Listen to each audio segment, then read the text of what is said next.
Pokemon X and Y. New generation, new pokes, new game mechanics, loads and loads of fun.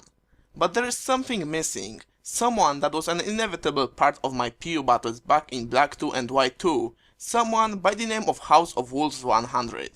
Well, not anymore, ladies and gentlemen. Today I'm bringing you a battle against no one other than Mark himself, and although we are in new region far away from PU land, we can still see remarks of our homeland in Vivillons and Furfrous on his side. On my side, despite that there is nothing resembling PU, I also haven't brought anything from OU, which is where Talonflame and Greninja are certainly gonna end up. So overall, our teams are pretty evenly matched, and the battle, well, let's find out how it went down.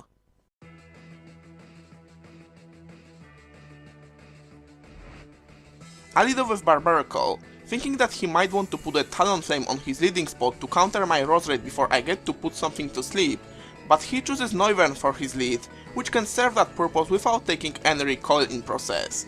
So I switch to Cryogonal to take any hit from him, but that Focus Blast almost kills me in one hit, revealing that he is running specs. With that in mind, I switch to Banette to sponge another one, but he predicts that and switches as well to Talonflame. Then he goes for a me first, something that only Mark could be running on Talonflame, and it is rather questionable, not sure what he was predicting right there. Whatever it was, it didn't work out as he planned, so he switches to Furfrous predicting my Shadow Sneak as I go to Barbaracle to take pretty much anything he has to offer. I have seen Furfrous in competitive battle only once so far, and it was carrying a Thunder Wave, so just based on that one battle, I decide to switch to Dradigon to scout if he's running anything similar, and that is a good call, because in Mark's team I can see a few opportunities to set up a Shell Smash, and having Barbaracle paralyzed would render my plans useless. He U-turns out of there, which doesn't do much since I'm physically defensive, and goes to Gardevoir as I set up my rocks. Because nothing on my team enjoys taking a stab Moonblast or even worse Hyper Voice, I decide to once again sacrifice my Dradigon early in the game, knowing that timid Cryogonal outspeed him so I can hopefully recover stall him. But nope, turns out that this thing is just too much of a powerhouse, recover makes no difference and Cryogonal also bites the dust. I go to Bravery, which is what I should have done in the first place, because it is as much of a threat to his team as Gardevoir is to mine. Knowing that the only thing capable of taking my hits is Furfrous, I U-turn right out as he brings it and go to Roserade to put him to sleep. He switches to Talonflame, either as a sleep fodder or predicting my Giga Drain, but again, he has nothing that could take 2 life or boosted hits. Actually, most of his pokes won't leave even one, so he stays in and lets this thing die, probably also realizing that it's the best opportunity for my Barbaracle to set up. He then brings his Noivern, obviously putting a massive pressure on me, but at the last split second I decided not to switch out, hoping that he will overpredict and not go for a Hurricane, and he indeed locks himself on a Focus Miss predicting Barbaracle. My Sleep Powder misses as well, but now I have the upper hand, so I go for another one as he switches to Vivillon, as it turns out to wake up immediately with a Lamberry. However, this right there is what boggles me. This is a max speed timid Roserade, and according to every available source, even with 30 speed IVs for HP Fire, I am still 1 speed point faster than max speed timid Vivillon, and as we have clearly seen on a previous turn, he is not holding a Choice Scarf. So can anyone please explain me, why did this thing still outspeed me? Am I missing something? Is it because it has number 666 in Pokédex?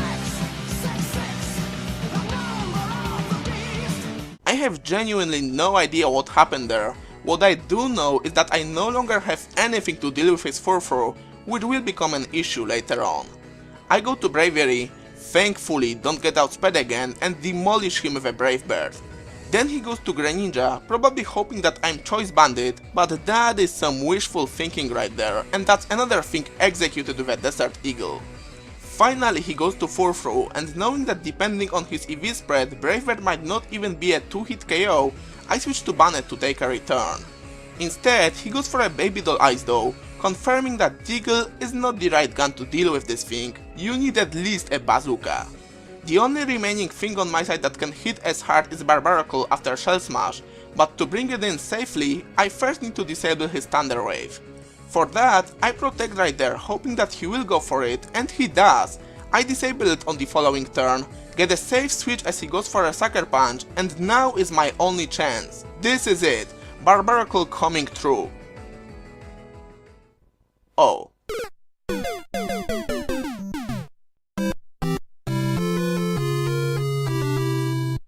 Well, that's a bummer. So now the task of killing his Furfrous has really become difficult, a point that is proven right after I revenge kill his Noivern, because although Brave Bird turns out to be a 2-hit KO after all, he paralyzes me in the process, and from this range I can no longer leave a return from this thing. So my plan is to switch to Banette as he goes for it and disable it, so that I can then go right back to Bravery safely and hopefully take him out with superpower. But it turns out that all I needed to win is just spam Brave Bird button at any point, because the best move he can hit me with is a sucker punch. Finally realizing it, I switch right back to Bravery, but now he predicts that, switches to Gardevoir, and that's the end of Desert Eagle.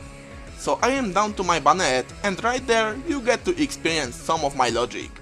I go for a Destiny Bond instead of a Shadow Sneak, afraid that it might not take him out in one hit, because you know, 471 attack is clearly not enough to break through that mighty 166 defense.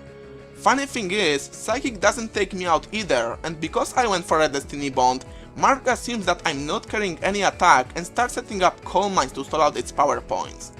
That gives me the one additional turn I needed to take out this thing, except I didn't need any additional turns as Shadow Sneak is a clean one-hit KO. Now if you remember Numel vs Coughing face-off from my previous battle with Mark, Clear Smoke does nothing. Curse is pointless since it's negated with another Clear Smoke, which still does nothing, and so does Rock Slide. Thunderbolt, I'm immune to it. Another useless curse, maybe this time he won't notice it. Nope, he did. It's kinda like that all over again. I can't do absolutely anything except hope that he's gonna eventually take me out on the turn I use Destiny Bond, but his only attack that actually does damage to me is U-turn. It doesn't do much, but it does something. If his last move was return, we will be sitting here forever. So ironically, I'm glad about that additional damage I have taken from Gardevoir, because without it, U-turn would be about a 10-hit KO, not to mention that I could disable it at some point and you'll certainly die of boredom before it's over. But thankfully, it doesn't take nearly as long and Marks decides to pretend that he doesn't see a Destiny Bond coming, so we eventually both go down, ending the game with a draw. Good game, Mark, but that is not much of a surprise really. Pew or outside of it, you never fail to deliver interesting battles. And that Vivillon... yeah, it will probably remain a mystery how it outsped me. Anyway, hope you all enjoyed, in which case like, comment, you know the drill. See you all next time.